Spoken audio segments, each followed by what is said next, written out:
everyone, it's Tanishka, and I've gotten yet another lot of info to share with you. This new moon, it's so funny that it's in Gemini, which is the sign of communication, because it's, now the third new moon live video that I've been directed to share. But this one is about the rising of Lemuria. So last night, after my intuition was persistent in saying, just Google and have a look at the volcano in Hawaii and have a look at some of the footage, because I hadn't been plugged into media. And I watched a really interesting little doco that spoke about how Hawaii formed. And of course, Hawaii, hi Sharon, was once Lemuria, the ancient civilization also known as Mu, M-U, not Mu as in a cow. Although it was a civilization, hi Helen, that was at one with the Earth Mother. So, it is so significant that this land is literally rising again. And, it's been prophesied just as, the mother cyclically rebirths herself with some lands rising and others falling. But what I absolutely love about it is that watching the footage, the lava is moving so slowly that whilst it's very sad for the people who are personally involved, watching their homes and their communities being destroyed, it is, as one beautiful bystander said, we are watching an act of creation, of destruction and creation simultaneously.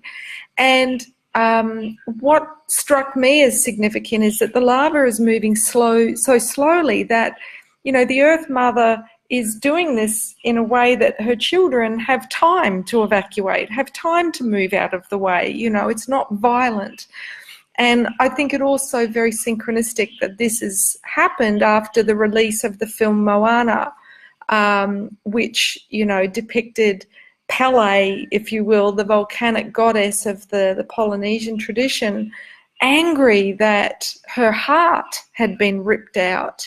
And so the female protagonist is called on a quest to restore the heart of the mother, which so many sisters around the planet are each doing in their own way by restoring their own heart on the understanding that we are all the one. We are fractals of Gaia.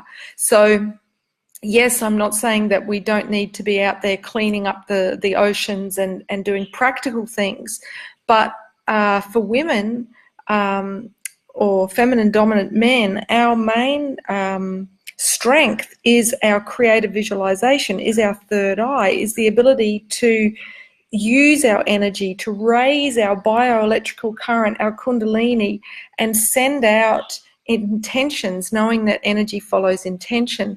And the last couple of about have been on this theme about what is sitting in your subconscious sabotaging your heart's desires. So the reason that I'm called to speak about this and how it impacts the global situation is that, we will each restore the heart of the mother, the heart of Gaia, through honouring our own heart. But to do that, we must look at where the mind is sick, where the mind is wounded, where we've taken on ancestral beliefs that are illusions, that are distortions, that are not the truth. They're not based on love, they're based on fear. So do go back and watch those other videos if this, strikes a chord in you and you feel like you want to shift the subconscious beliefs that are sabotaging your own heart's desires, and knowing that if you do that, you will help the collective to heal and help the mother. So I made some notes because there was a few other things I wanted to speak about. Oh, I know. This new moon was 22 degrees Gemini, which means it was directly opposite the galactic center, the very central galaxy. So, which is 22 degrees in the sign of Sagittarius.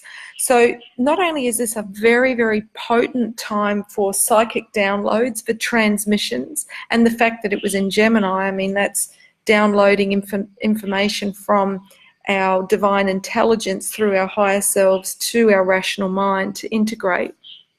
But it's also a really powerful time to seed intention in the cosmic womb, in the galactic center, through creative visualization, visualizing the world that we want to be living in, how we want it to look. So restoring the earth back to Eden, back to the garden. So, you know, even if you have 30 seconds when you're sitting on the can, visualize, take your awareness out by just expanding your energy field. Easy to do with your eyes closed, of course, and maybe listening to some music. There's a track that I use for this every morning called Harmony of the Spheres from the Atlantis Angelus album, which you can Google on YouTube. I'll post the link.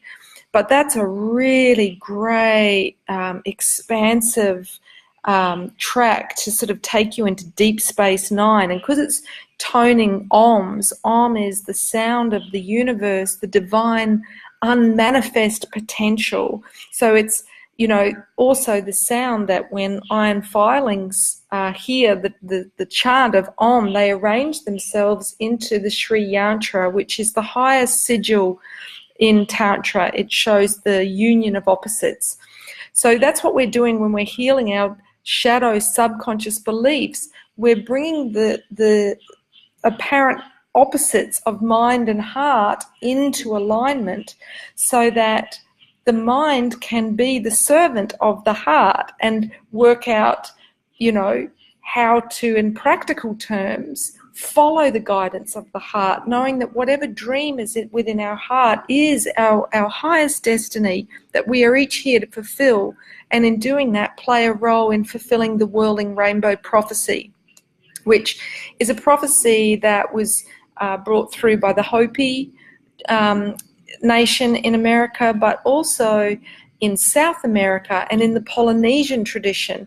So this is, you know, a knowing, a vision that there would come a time when the species of animals were dying, when the plants and the flora was dying, and there would come a new breed of people that were all colours, all creeds, and together they would spiral and turn the world back to green. And the ancient teachers would return to bring through that wisdom of Lemuria. So how to live in harmony with the Earth Mother, with her cycles, with the cosmic cycles.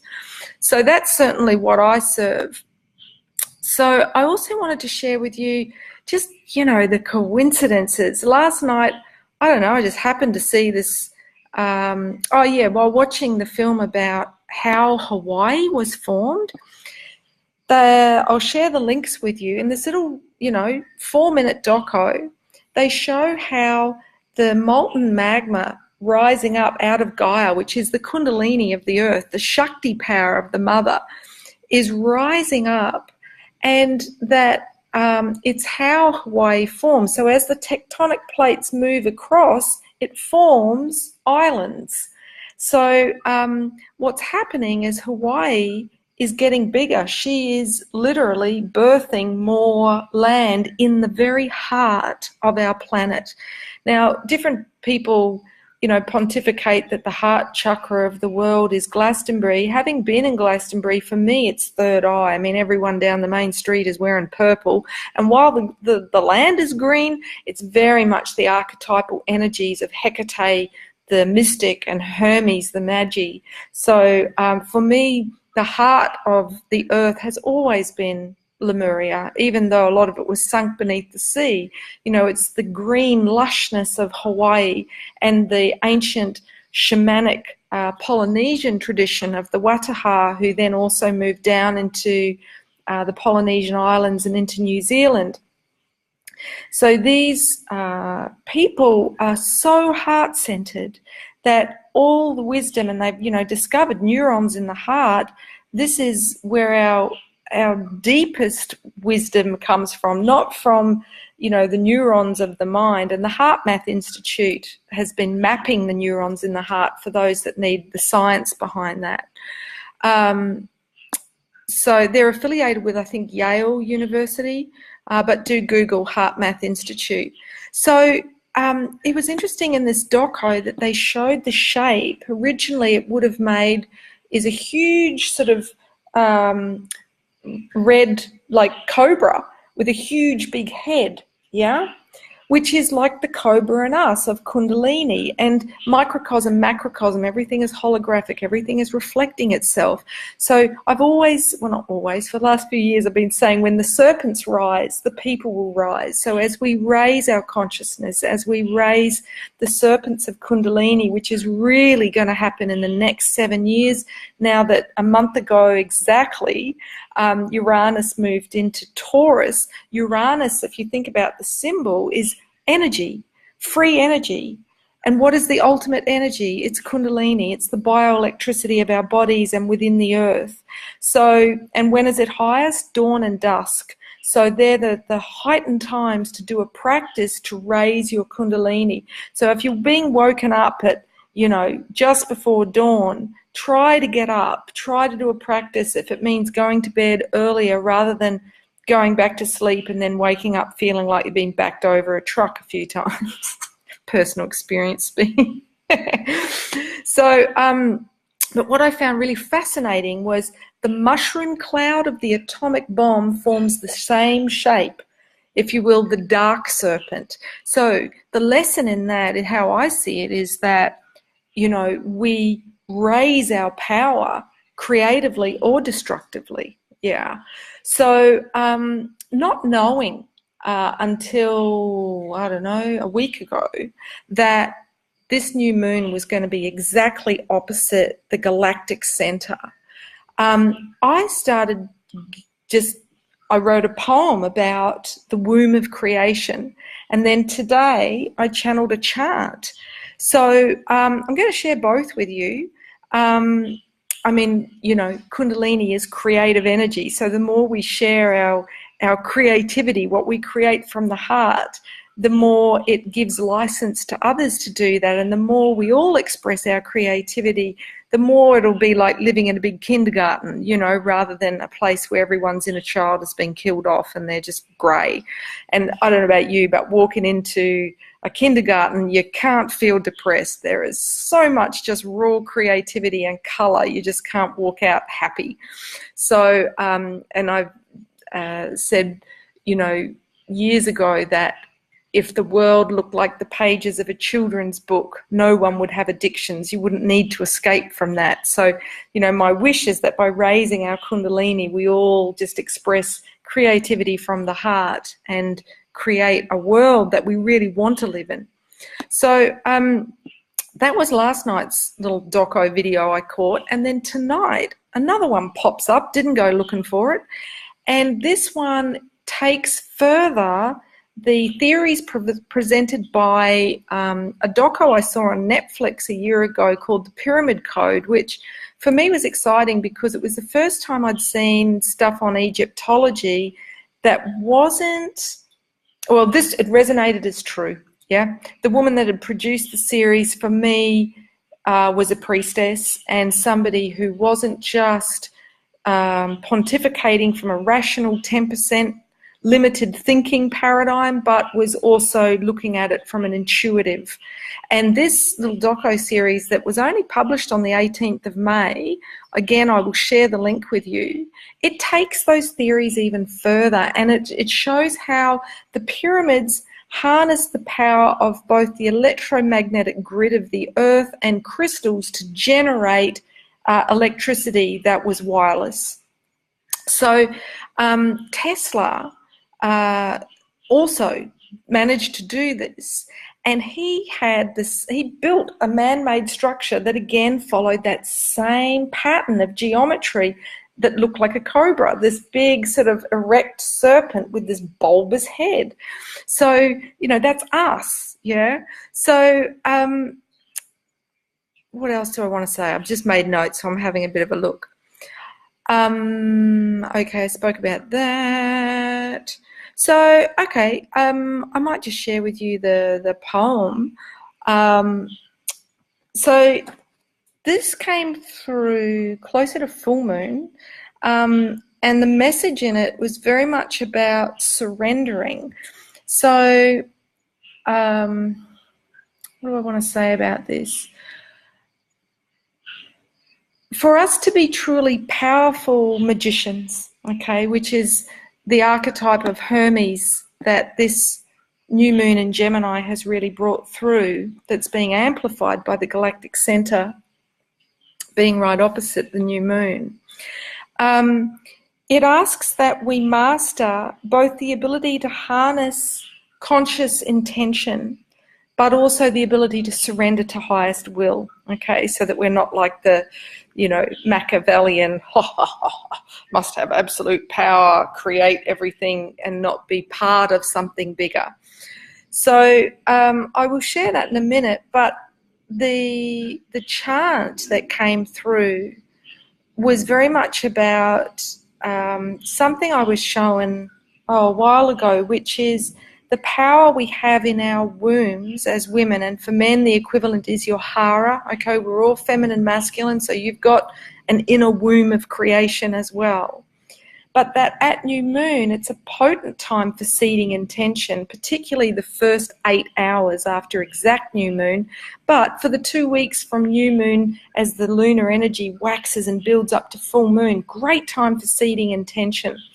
So what I was shown was women and men putting their hands on their womb space and visualizing a spiral, a cosmic spiral of stars, and then taking that out as a visualization into the cosmic womb that is at the center of our galaxy, and seeding our intentions, whether that's for ourselves, but I would urge you at every new moon to, as a practice, seed your intentions for the planet and for the global family.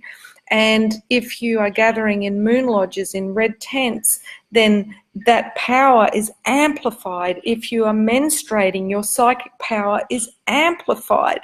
If you do it at dawn or dusk when the electromagnetic frequency of the earth is strongest, then that intention is amplified. So, and rather than doing it as a, I wish, which puts it into the future, the feminine way is to create this vortex of gathering the energy by being happy and grateful that it is already seeded, that it is already being generated, is already happening. So, I'll read the poem and I'll sing the chant, and just encourage you to join me in seeding that intention every new moon for our planet, because everyone who's on the planet right now has agreed to be here right now, and we are all midwives for this process. And the more of us who are active in that role, the less the mother has to do this on her own, the more we join with her, breathe through it, and align our heart with her heart, heal our hearts, the less violent the eruptions need to be, and the earthquakes. Because any woman that's been in labour knows the more you feel held, the more you feel supported, the more you can surrender and trust the process and open and allow the intensity of the energies to move through you. Whereas if you do not feel held, then it becomes traumatic, okay? And what's traumatic for the Earth Mother is then traumatic for her children. So it's not about us going into fears. It's about acknowledging it is here. The time is upon us. The time is now. It is time for the new earth to be birthed in the physical. Hence, Aquarius, the sign of kundalini, of energy, moving into Taurus, the sign of the Earth Mother, the sign of the physical realm. So over the next 7 years, yes, we are going to see earth changes, but as shown in Hawaii, it doesn't need to be so sudden that people are in shock, okay? That it can be a gradual process and one that we can all share in. So for those of us that aren't directly affected, we can support those who are by sending our love, sending our intention, seeding it into the womb of creation in the galactic center, rather than going into drama and, oh, how horrible, focusing on the small picture rather than on the big picture. So here's the poem I wrote, The Spiral Path, when I was given that image of the spiral path within my womb as a path out to the womb of the mother. To walk the spiral path of the womb of creation, one must feel rather than seek to control or predict the chaos with one's mind. For the great within is too vast for the mind to comprehend, and can offer what we need, not what we seek or desire. The only entry point is surrender. I don't know what I've written there. And a willingness to humbly admit we are lost, which we are in the abyss of existence. Any assertion of order is merely an illusion to provide reassurance for the fears we deny. Through the function of feeling, we come home to ourselves. We acknowledge the truth of what is. Only then can we enter, one step at a time, guided by the unseen, the winding path of our highest destiny. So that poem, yeah, probably should have edited it a bit first, won't judge it with my mind, is very much about being in the heart and trusting your feelings, looking to what you feel to do and allowing the heart to motivate you rather than going into the old paradigm, which is coming from fear and going into control, seeking to be safe, security, power, all those old paradigm thought forms which keep that old structure in place. And if that old structure is really rigid, then the earth shifts have to be very big to shock people out of the mind. So the more we move into our heart, the more malleable, the more fluid we become. Yeah, yoga is definitely going to help us all to be in the body, but especially coming home to the feeling function, which is the heart. So then I wrote this chant this morning, which I just finished tonight. It's interesting, we had the cats singing last night out here in the rice fields, and then the dogs tonight. So makes me wonder what they're, languaging out, seeding perhaps beyond what we can comprehend. So this one is very much about how we are all fractals of the mother, and the more that we heal ourselves, the more we assist the rebirthing and the healing of the planet. So, okay. And I drum it with the mother's heartbeat, which is this drum beat.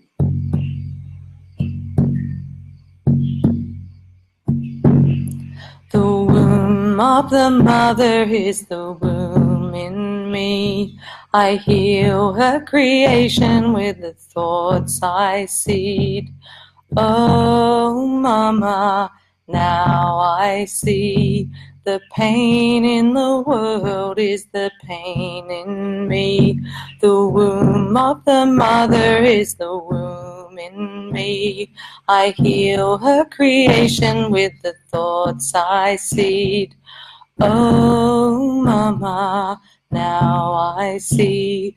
The power in you is the power in me. The womb of the mother is the womb in me. I heal her creation with the thoughts I seed. Oh, mama, now I see. I am you and you are me. The womb of the mother is the womb in me. I heal her creation with the thoughts I seed.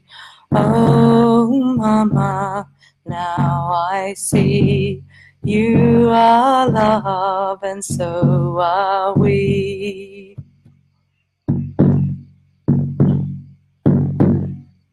So that's that. So,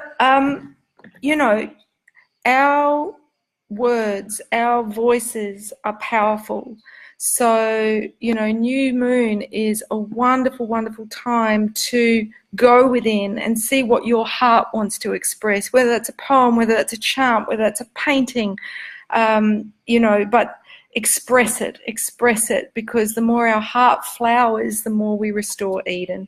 So that's everything. Would love to hear your comments or read your comments, and I will post a blurb with the links. I'll edit it into the copy for this post so that if you want to follow up on those leads, you can. All right. Thanks so much for those of you who just saw that I was live and jumped in, and to those of you that watched this afterwards, if you feel to share it, then do.